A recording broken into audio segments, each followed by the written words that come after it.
बिस्मिल्लाहिर्रहमानिर्रहीम। अस्सलाम वालेकुम प्यारे बच्चों, कैसे हैं आप? यकीनन ठीक होंगे, तंदुरुस्त होंगे। प्यारे बच्चों, आप जानते हैं हम पढ़ रहे हैं उर्दू और जमात है हमारी चहारम। सबक का उन्वान है सैलाब, एक कुदरती आफत, और आज हम इसको चौथे हिस्से में पढ़ने जा रहे हैं, 10वें सबक को।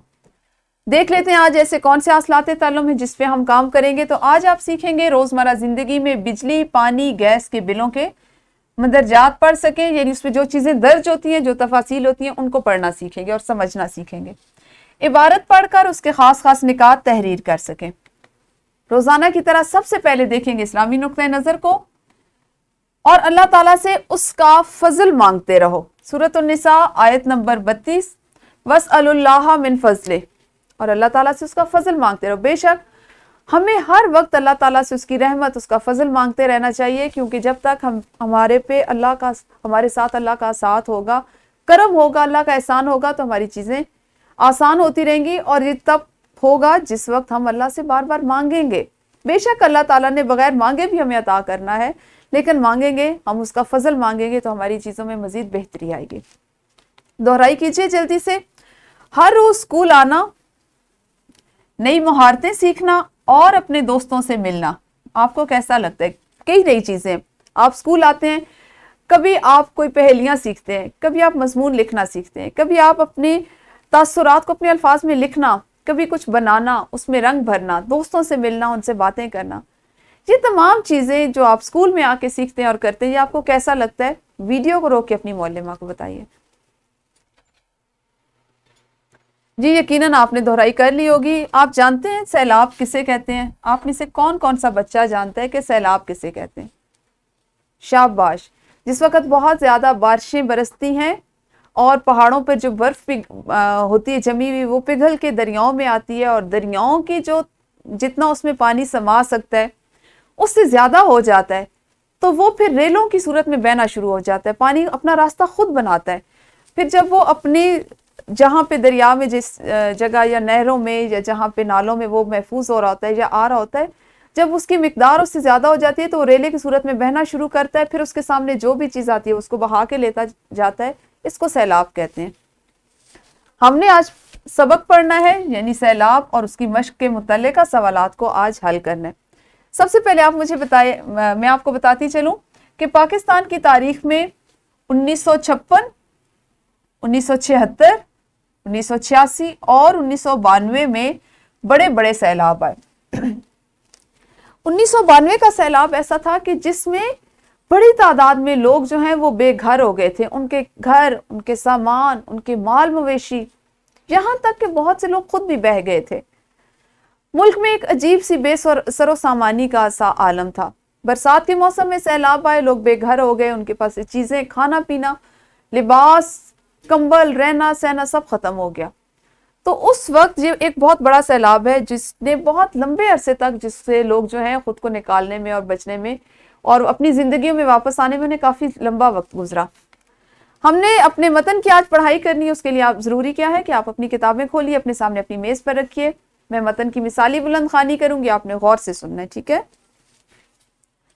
पाकिस्तान में सैलाब अक्सर औकात कुदरती आफत की शक्ल इख्तियार कर लेता है। जब शदीद बारिशें होती हैं तो पहाड़ी इलाकों से बहता पानी दरियाओं की सतह बुलंद कर देता है। पाकिस्तान में सूबा पंजाब और सूबा सिंध के इलाके मैदानी हैं। इन इलाकों में बहता पानी अपने साथ हर चीज को बहा कर ले जाता है। हिंदुस्तान के दरियाओं का पानी भी बारिशों के मौसम में पाकिस्तान का रुख करता है और कई महीनों तक मैदानी इलाके इस कुदरती आफत का शिकार रहते हैं। इस सैलाबी पानी से जहां लोग बेघर हो जाते हैं, वहां उनके माल मवेशी भी बह जाते हैं। ज़राई ज़मीनों पर खड़ी फसलें तबाह हो जाती हैं और लोग पूरा साल इस नुकसान से परेशान रहते हैं। सैलाबी रेलें ज़मीन के कटाव, दरख्तों के खात्मे और इंसानों को बेघर करने का बायस भी बनते हैं। दुनिया में दर्जा हरारत मुसलसल बढ़ रहा है और बर्फानी ग्लेशियर पिघल रहे हैं। ये ग्लेशियर भी सैलाब लाने का बायस बनते हैं। सैलाब का मुकम्मल तौर पर मुकाबला तो नहीं किया जा सकता, लेकिन बचाव की तदाबीर कुछ हद तक की जा सकती हैं। अगर सैलाब आए तो पानी की निकासी के लिए मुनासिब बंदोबस्त नुकसान को कम करने में मदद देता है। अगर सैलाबी पानी के लिए नशेबी इलाकों में नहरें खोदी जाएं और पाकिस्तान के रुख को मोड़ दिया जाए तो नुकसान कम हो सकता है। इसी तरह बड़े पैमाने पर शजरकारी भी सैलाबों की शिद्दत को कम करती है। इस मकसद के लिए इलाकाई और मुल्की सतह पर मुनासिब मनसूबाबंदी की ज़रूरत है। बज़ाहिर ये काम ज़्यादा खर्च वाला और मुश्किल है, लेकिन अगर सैलाब की तबाहकारी से होने वाले नुकसान का अंदाज़ा लगाया जाए तो इसके मुकाबले में ये अखराजात कुछ भी नहीं है। ये था हमारा आज का सबक, जिसमें सैलाब क्या होता है, सैलाब किस तरह से आते हैं। पाकिस्तान में सूबा पंजाब और सूबा सिंध जो है वो मुतासर होते हैं हमेशा सैलाब से, ना सिर्फ इसलिए कि वो मैदानी इलाकों पे हैं, पहाड़ों से जो पानी आता है, जो बर्फ़ पिघलती है वो भी वहाँ पे आ जाता है, वो भी सैलाब का बायस बनती है। इसके साथ ही साथ चूँकि हमारी सरहदें हिंदुस्तान से जुड़ी हुई हैं, तो हिंदुस्तान के पास भी जब उनकी ज़रूरत से ज़्यादा पानी होता है, बरसात के दिनों में उनके दरिया अपनी हद से ज़्यादा तजावुज़ कर जाते हैं, तो वो पानी भी उसका रुख पाकिस्तान की तरफ मोड़ दिया जाता है और इससे बेशुमार नुकसानात होते हैं। मसलन हमारी ज़रई फसलें जो वसी इलाके पे खड़ी होती हैं वो तबाह हो जाती हैं। सैलाबी रेला गुजरता है तो वो हर चीज़ को अपने साथ बहा कर ले जाता है। माल मवेशी जो लोग पालते हैं वो सैलाबी रेले की नज़र हो जाते हैं। और आप हमेशा इस बात को याद रखिए कि सैलाब कभी भी बता कर नहीं आते, अचानक होते हैं। अचानक किस तरह से कि कहीं पर ग्लेशियर है, वो जैसे दर्जा हरारत बढ़ेगा वो पिघलेगा, या बड़ा सा ग्लेशियर का तोदा आके दरियाओं में गिरेगा और वो पिघलते ही अब दरिया जो एक अपनी रवानी में बह रहा है उसके पास जब ज्यादा पानी आ जाएगा तो वो क्या करेगा, अपना रुख बदल लेगा। उसे जहां जहां रास्ता मिलेगा वो वहां से गुजरेगा। उसके रास्ते में जो भी चीजें आएंगी वो उसको तबाह बर्बाद करता चला जाएगा। अब हमें ये चाहिए कि हम सैलाब का उसको रोक तो नहीं सकते, लेकिन बचाव की तदाबीर कर सकते हैं। जैसे अगर सैलाब आए तो हम पानी की निकासी के लिए मुनासिब बंदोबस्त करें, जिससे हम नुकसान कम से कम हमारा नुकसान हो। जो तरक्की याफ्ता ममालिक है वहाँ पे क्या किया जाता है कि बारिशों के लिए या ऐसे मौके पर अगर सैलाब का खतरा हो तो वहाँ शुरू से ही पानी की निकासी का ऐसा इंतज़ाम रखा जाता है कि बारिशें बरसती हैं तो वो सैलाब वहाँ पे जब आते हैं, पानी के रेले, सैलाबी रेले आते हैं, तो वो उनके रहन सहन को, उनकी चीज़ों को उस हद तक नुकसान नहीं पहुँचाते जैसा हम एक तरक्की पजीर मुल्क में या कम तरक्की वाले मुल्क में होते हुए हमारा जितना नुकसान होता है। सैलाबी पानी के लिए निशेबी इलाकों में नहरें खोदी जाएं, ये एक बहुत अच्छा काम है। अगर हम नहरें खोदेंगे तो उससे वो हमारी ज़मीन जो बंजर पड़ी हुई है, जिसको हमें ज़रूरत के वक्त पानी नहीं मिलता, हम उन नहरों के ज़रिए उन ज़मीनों को सैराब करके वहाँ से अच्छी फसलें उगा सकते हैं।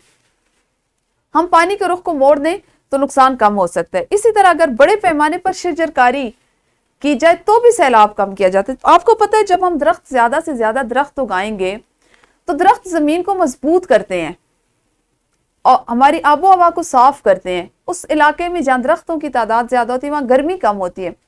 जब वहाँ पे दर्जा हरारत कम होगा तो पहाड़ों पे जो ग्लेशियर पड़े हुए हैं या जो बर्फ़ पड़ती है वो भी नहीं पिघल सकेगी। सैलाब आएगा तो आपकी ज़मीन जो बिल्कुल खाली है, चटियल है, उस पर दरख्त होंगे तो वो सैलाबी रेला उस पर रुकेगा, आहिस्ता आहिस्ता उसका जोर टूटेगा, क्योंकि आप किसी चीज़ का जोर तोड़ेंगे तो तोड़ने के लिए क्या करते हैं, वहाँ पे दरख्त लगाए हुए होंगे। इससे भी सैलाब को कम किया जा सकता है। इसी तरह से इलाकाई और मुल्की सतह पर अगर हम मुनासिब मनसूबाबंदी करें तो हम सैलाब से बच सकते हैं, उसके नुकसान को कम कर सकते हैं। इब्तिदा में हमें लगता है इस पर खर्चा ज़्यादा आएगा, लेकिन अगर हम इसे वसी पैमाने पे सोचें तो जितना हम सालाना बुनियादों पे हमारा नुकसान होता है, हमारी फसलें, हमारे माल मवेशी, हमारे घरों का, इंसानों का, तो इससे अगर हम इस पे काम करें, मुल्की सतह पर करें, सूबाई सतह पर करें, तो हम इब्तिदा में तो शायद हमें कुछ ज़्यादा पैसा खर्च करना पड़े, लेकिन मुस्तकबिल में हम इससे बच सकते हैं। ये था हमारा आज का सबक। सैलाब की सूरत में दर्ज झैल एहतियाती तदाबीर इख्तियार करनी चाहिए। मसलन मालूमात के उसूल के लिए रेडियो सुनें और टीवी देखें। मकामी इंतज़ामिया की हिदायत पर हमेशा अमल करें। सैलाब से मुतासरा इलाकों में मत जाएं और बहते हुए पानी से दूर रहें और किसी बुलंद मकाम पर चले जाएं। बिजली के खंभों और तारों से दूर रहें और तमाम बरकी आलात बंद कर दें और बिजली की फराहमी से दूर रहें। ये वो निकात है जिस पे हम पहले भी बात कर चुके हैं कि अगर हम में से खुदा न खास्ता किसी को सैलाब भी सूरत हाल का सामना करना पड़े तो हमारा रद्द-ए-अमल क्या होना चाहिए, आप इससे वाकिफ़ हैं। अब आप जल्दी से कर लीजिए आज के मतन और इस चीज़ को सामने रखते हुए ग्रोही सरगर्मी। आपके साथ साथ आपको किसी भी हंगामी सूरत हाल में इब्तदाई तिब्बी इमदाद किस तरह से फराहम की जा सकती है उसकी मशक करवाएंगे, लेकिन ग्रोह की सूरत में। तो वीडियो को रोकिए और सरगर्मी कीजिए।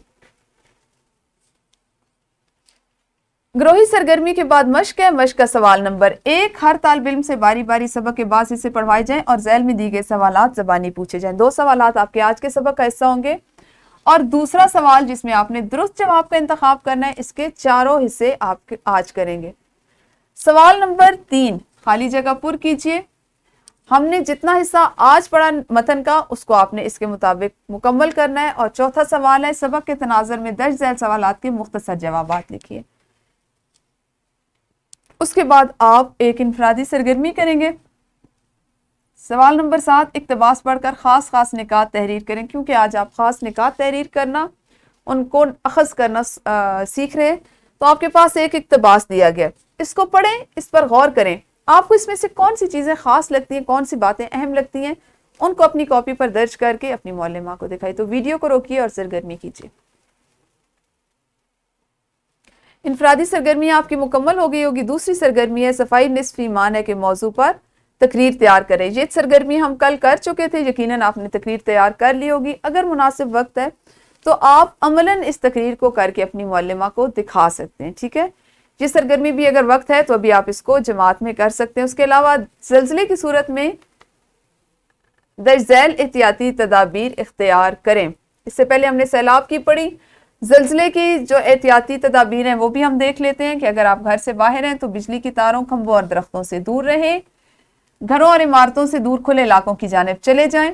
اگر آپ گھر کے اندر موجود ہیں تو شیشے کی کھڑکیوں دروازوں سے دور رہیں۔ کسی بھی ایسی جگہ پر مت کھڑے ہوں جہاں پر آپ کسی چیز کے گرنے کا اندیشہ ہو۔